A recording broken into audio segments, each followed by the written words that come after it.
Tanggal 10 Maret tahun 2024, volume 1, bab 7561 sampai bab 7565. Bab 3061 akhirnya bertemu denganmu lagi, pada pukul 10 pagi. Sebuah jet pribadi yang diubah dari Boeing 747 sampai 8 mendarat di Bandara Jinling. Setelah Steve Rothschild, pewaris keluarga Rothschild, tiba dengan pesawat yang sama bersama rombongan, mereka menyelesaikan prosedur masuk bea cukai secepat mungkin. Staf keluarga Rothschild di Tiongkok telah lama menunggu di sini. Meskipun Steve belum tahu kapan dia akan mengambil alih kekuasaan, di mata orang lain, dia adalah perwakilan sebenarnya dari seluruh keluarga Rothschild. Dia adalah orang nomor 2. Jadi tentu saja saya sangat menghormatinya. Saat Steve meninggalkan bandara, sudah ada armada mobil Cadillac yang menunggu tamu negara di luar bandara. Kendaraan-kendaraan ini semuanya merupakan mobil kepresidenan yang dipesan oleh keluarga Rothschild asal Amerika Serikat. Meski tampilannya tidak semewah dan semewah Rolls-Royce, namun harga masing-masing mobil tersebut lebih mahal dibandingkan Rolls-Royce Phantom. Banyak. Faktanya, keluarga kaya itu sudah meninggalkan Rolls-Royce. Pemilik Rolls-Royce saat ini sebagian besar adalah generasi muda kaya kedua, atau anak muda yang tiba-tiba menjadi kaya karena berspekulasi pada koin atau media mandiri. Setelah Steve masuk ke dalam satu-satunya Cadillac tahan ledakan, dia langsung memerintahkan orang yang bertanggung jawab atas resepsi pergi ke Tianxiang Mansion. Orang yang bertanggung jawab bergegas dari Yanjing kemarin dan tidak mengenal Jinling, tetapi dia pergi ke Tianxiang Mansion. Dia telah mempelajari rutenya dengan cermat, jadi dia berkata tanpa ragu-ragu, "Baik Pak, ayo langsung ke Tianxiang Mansion." Pada saat ini, Tianxiang Mansion telah menghentikan bisnisnya, dan tempat parkir dijaga oleh personel yang berdedikasi, dan tidak ada mobil diizinkan masuk. Hong Wu mengantar Ye Chen dan Chen Zekai ke Tianxiang Mansion terlebih dahulu. Setelah memarkir mobil, Ye Chen melangkah ke gerbang Tianxiang Mansion dan berkata kepada Hong Wu di sampingnya, "Hong Wu, kamu adalah tuan rumahnya. Kami akan dijamu oleh kamu nanti. Anda menerimanya di sini, dan ingat, tidak peduli berapa banyak orang yang datang dalam rombongan mereka, hanya Steve Rothschild yang boleh masuk." "Baiklah Tuan Ye." Hong Wu mengangguk dengan berat, lalu berkata, "Ya, Tuan Ye, mobil bisnis yang Anda minta saya persiapkan sudah diparkir di pintu belakang." "Oke." Ye Chen tersenyum sedikit dan berkata, "Ingat, Anda tidak perlu terlalu sopan kepada Steve ini. Jangan sampai dia benar-benar berpikir apa jenis tamu terhormat apakah saya tidak dapat mengetahui posisi saya di hati saya." Hong Wu mengangguk dan berkata sambil tersenyum, "Tuan Ye, jangan khawatir, Hong Wu bijaksana." Ye Chen menyapa Chen Zekai dan berkata, "Chen tua, ayo pergi ke kamar pribadi dan tunggu." Hong Wu berkata dengan tergesa-gesa, "Tuan Ye, izinkan saya mengantarmu dan Tuan Chen ke atas." Ye Chen tersenyum dan berkata, "Ini bukan pertama kalinya di sini, jadi tidak perlu repot." Hong Wu mengangguk, "Kotak berlian, kamu tahu ya?" Ye Chen dan Chen Zekai melangkah ke atas, sementara Hong Wu tetap di lantai pertama untuk menunggu.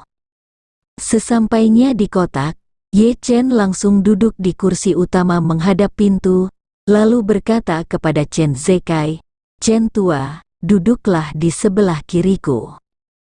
"Baiklah, Tuan Muda." Chen Zekai mengangguk dengan hormat, lalu duduk di kiri Ye Chen duduk.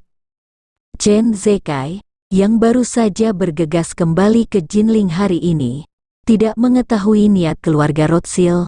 Dia bertanya dengan gugup, "Tuan, Adakah yang harus saya perhatikan ketika bertemu dengan keluarga Rothschild? Dan berkata, tidak ada yang memerlukan perhatian khusus. Ingatlah untuk tidak menganggapnya terlalu serius. Chen Zekai sedikit terkejut, dan kemudian mengangguk dengan berat. Baiklah, Tuan Muda, saya mengerti. Segera, konvoi Cadillac melaju lewat dari persimpangan tepat di depan Tianxiang Mansion. Ketika Hong Wu melihat konvoi tersebut, dia meminta anak laki-laki di tempat parkir untuk mengangkat tiang agar konvoi dapat masuk. Setelah iring-iringan mobil silih berganti memasuki tempat parkir, lebih dari 10 pengawal berjas hitam langsung keluar. Begitu keluar, mereka langsung mengepung mobil Steve dengan postur profesional dan melihat sekeliling dengan waspada. Salah satu pria kulit putih berambut pirang berjalan menuju Tianxiang Mansion, dan Hong Wu juga keluar untuk menemuinya saat ini. Pria kulit putih pirang itu tampak seperti agen Chia. Dia melihat ke kiri dan ke kanan dengan waspada, dan berbisik melalui mikrofon walkie-talkie yang dia kenakan. Semuanya, tetap di tempat kalian berada, hati-hati.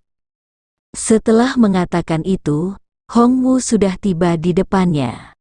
Dia melihat Hong Wu dari atas ke bawah dan bertanya kepadanya, apakah Anda orang yang bertanggung jawab atas Tianxiang Mansion? Jika Ye Chen tidak menyapa Hong Wu sebelumnya, Hong Wu mungkin akan terintimidasi oleh postur pria di depannya. Tetapi Hong Wu sudah mengetahui identitas Steve dan perjalanannya yang akan datang ke peternakan anjing, jadi dia sama sekali tidak menganggap serius pria di depannya, dan hanya berkata dengan nada menghina, siapa orang yang bertanggung jawab, sayalah yang bos di sini. Setelah itu, Hong Wu mengangkat alisnya dan bertanya kepadanya, bagaimana denganmu? Apakah Anda kapten keamanan iring-iringan mobil ini?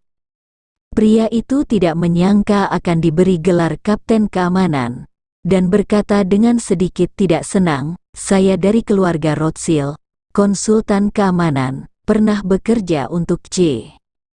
Berhenti bicara, Hong Wu mengulurkan tangannya untuk menyela, dan berkata dengan tenang, saya datang ke sini secara pribadi hanya untuk menemui tamu bernama Steve, karena kamu tidak perlu berhenti bicara omong kosong denganku. Bos kita sedang menunggu di lantai atas dan menyuruh Steve untuk berhenti pamer di dalam mobil dan keluar dari mobil dan ikuti aku. Setelah itu, Hong Wu mengabaikan tatapan kesal orang lain dan melanjutkan, itu benar. Hanya dia yang bisa memasuki gerbang rumah Tianxiang, dan tidak ada orang lain yang diizinkan masuk, juga tidak diizinkan meninggalkan tempat parkir. Pihak lain sudah menjadi sedikit marah, dan ketika mendengar ini, dia menjadi semakin marah, dan langsung berkata dengan marah, kamu hanyalah pemilik sebuah restoran belaka, siapa yang memberimu modal untuk berani bicara seperti ini padaku? Tahukah kamu betapa pentingnya keselamatan Tuan Rothschild? Hong Wu berkata dengan tenang, pokoknya, bos saya sudah menunggu di atas Anda. Jika bos tidak bisa bangun, beri saya pesan singkat. Steve, yang berada di dalam mobil, mendengarkan jelas pada percakapan antara pengemudi dan pengawal melalui sistem intercom di dalam mobil. Hong Wu seperti ini ketika mendengarnya. Karena itu, dia menjelaskan bahwa dia tidak siap untuk membuat kelonggaran apapun, jadi dia segera membuka pintu mobil dan berjalan keluar. Konsultan keselamatan hendak berdebat dengan Hong Wu ketika dia melihat Steve keluar dari mobil secara langsung. Dia segera berbalik dan berlari ke arahnya dan berkata, Tuan, Anda tidak bisa naik sendiri, kami tidak dapat menjamin keselamatanmu.